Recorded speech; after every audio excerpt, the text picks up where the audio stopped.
HDFC, axis, పరిమళ finance, మిగతా Adani capital, మీకు అన్నిటితో కూడా మన ఇక్కడ లోన్స్ మీకు ఒక లోన్ ఒక దగ్గర అవ్వకపోయినా ఇంకో బ్యాంకులో కూడా చేపించే సౌకర్యం మన దగ్గర ఉంది. దాంతోపాటు ప్రధానమంత్రి గారు ప్రవేశపెట్టే ప్రతి పథకం కూడా మన భాస్కర్ ట్రావెల్స్ నుండి అప్లై చేసుకోవచ్చు.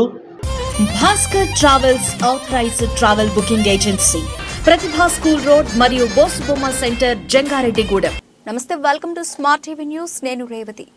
అందరూ ఊహించినట్లే చింతలపూడి సిట్టింగ్ ఎమ్మెల్యే ఉన్నమట్ల ఎలిజా వైఎస్ఆర్సీపీకి గుడ్ బై చెప్పారు. నిన్నటి వరకు ఎలిజా సైకిల్ ఎక్కుతారని అందరూ ఊహించగా అనూహ్యంగా ఆయన హస్తం వైపు మొగ్గు చూపారు. ఏపీసీసీ అధ్యక్షురాలు వైఎస్ షర్మిల సమక్షంలో ఆయన కాంగ్రెస్ కండువ కప్పుకున్నారు. అసెంబ్లీ, పార్లమెంట్ ఎన్నికలు సమీపిస్తూ ఉండటంతో ఆయన బలమైన నిర్ణయం తీసుకున్నారు. కాంగ్రెస్ తరఫున ఆయన చింతలపూడి ఎమ్మెల్యే అభ్యర్థిగా పోటీలో నిలవనున్నారు. ఎలిజా మార్పుతో చింతలపూడిలో వైసీపీకి గట్టి షాక్ తగిలింది. సిట్టింగ్ ఎమ్మెల్యేగా ఉన్న ఎలిజాకు వైఎస్ఆర్సీపీ టికెట్ నిరాకరించింది. మరో అభ్యర్థి కంభం విజయరాజుకి సీటు ఇవ్వడంతో ఆయన తీవ్ర అసంతృప్తిలో ఉన్నారు. దీంతో వైసీపీకి గుడ్ బై చెప్పి కాంగ్రెస్ గూటికి చేరారు. సొంత పార్టీ నేతలే తనపై కుట్ర చేశారని అనేక మార్లు ఎలిజా వెల్లడించారు. తనను ఇబ్బందులకు గురి చేశారని, పార్టీ కార్యక్రమాలకు కూడా తనను పిలవలేదని, తనకు సమాచారం లేకుండానే రీజనల్ కోఆర్డినేటర్ సమావేశాలు పెట్టారని, ఈ విషయాన్ని చాలాసార్లు తమ అధినేత జగన్ దృష్టికి తీసుకెళ్లానని, కానీ సరైన స్పందన రాలేదని ఎలిజా వెల్లడించిన సంగతి తెలిసిందే. తన అవసరం పార్టీకి లేకపోయినా తనను నమ్ముకున్న కార్యకర్తలకు, నాయకులకు ఉందని ఎలిజా తెలిపారు. అందుకే వైసీపీని వీడి కాంగ్రెస్ సెక్యులర్ పార్టీలో చేరినట్లు ఎలిజా తెలిపారు. చింతలపూడి రాజకీయం రసవత్తరంగా మారనుంది. ఎలిజా పార్టీ నుంచి వెళ్లిపోవడంతో వైసీపీ విజయావకాశాలపై సందేహం కలుగుతోంది. ఆయనతో పాటు ఆయన వెనుక ఉన్న అనేక మంది కార్యకర్తలు కాంగ్రెస్ కూటికి చేరితే చింతలపూడిలో విజయరాజుకు గెలుపు కష్టంగా మారనుంది. ప్రస్తుతం చింతలపూడిలో వైసీపీ అభ్యర్థి ఖమ్మం విజయరాజు వెనుక నడుస్తూ ఉన్న వారందరూ నిన్నటి దాకా ఎలిజా వెంట సైన్యంలో ఉన్నారు. ఎలిజాకు టికెట్ ఇవ్వలేదని పార్టీపై వ్యతిరేకత వ్యక్తం చేశారు. వీరంతా కలిస్తే ఎలిజాకు మద్దతు పెరిగే అవకాశం లేకపోలేదు.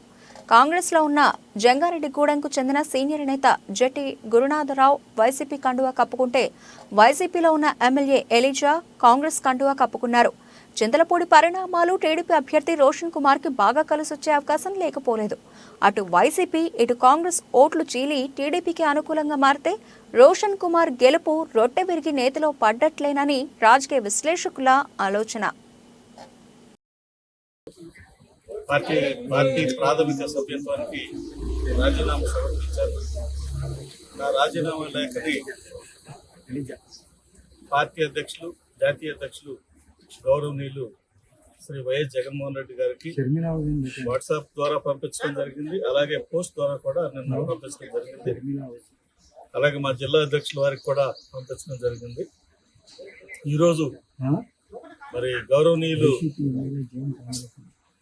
షర్మిల మేడం గారి చేతుల మీదుగా కాంగ్రెస్ పార్టీలో చేరటం జరిగింది. ఎందుకు సార్ అసలు వైసీపీని ఎందుకు వీడాల్సి వచ్చింది?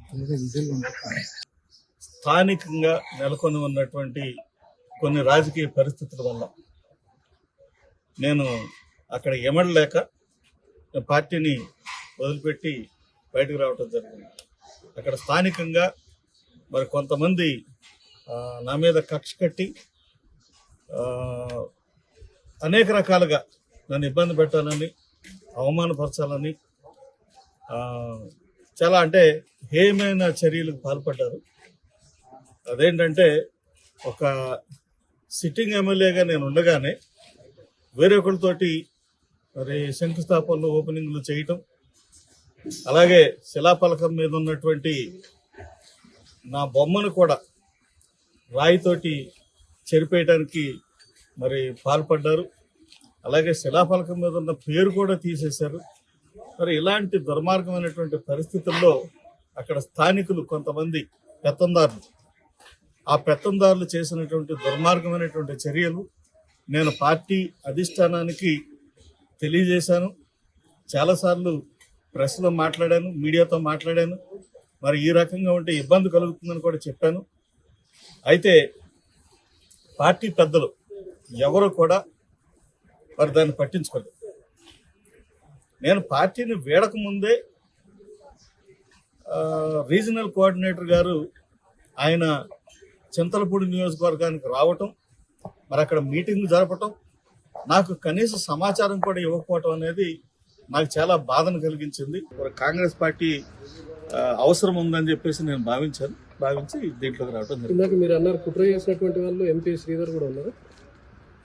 దానికి పేర్లు చెప్పడం ఎందుకు? ఆయన ఎంపీ సీట్ ఇవ్వలేదు కదా ఈసారి, ఆయన ఇన్ఛార్జ్ ఇచ్చారు కదా. దానికి పేర్లు చెప్పడం ఎందుకు బ్రదర్? సారీ